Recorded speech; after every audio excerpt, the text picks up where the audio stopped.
കൊല്ലത്ത് നടന്ന സൈബർ സുരക്ഷാ സെമിനാറിനിടെ അവതാരകയോട് അപമര്യാദ കാട്ടിയ ACPക്കെതിരെ നടപടി.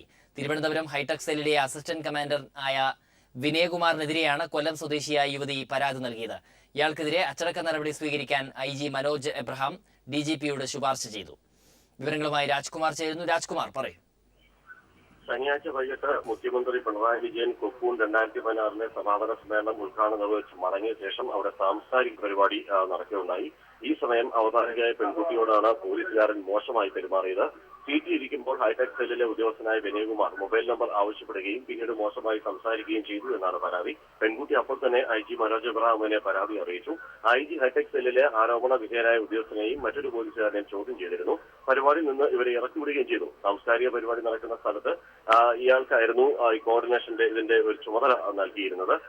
ഇതേ തുടർന്ന് DGPയുടെ നിർദ്ദേശപ്രകാരം IG മനോജ് എബ്രഹാം അന്വേഷണ നടപടിക്ക് ശുപാർശ ചെയ്തിരിക്കുന്നത്. കുറ്റക്കാരനായ ഉദ്യോഗസ്ഥനെ സംസ്ഥാനത്ത് നീക്കം ചെയ്യാനായി വകുപ്പുതല നടപടിക്കുമാണ് ശുപാർശ.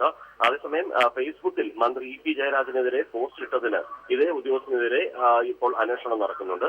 എന്തായാലും വിനയകുമാറിനെ തലസ്ഥാനത്ത് നീക്കം ചെയ്യുകയും പകരം ശ്രീകാന്ത് എന്നുള്ള പോലീസ് ഉദ്യോഗസ്ഥനെ അവിടെ നിയമിക്കാൻ പോകുന്നു എന്നാണ് നമുക്ക് അനൌദ്യോഗികമായി ലഭിക്കുന്ന വിവരം.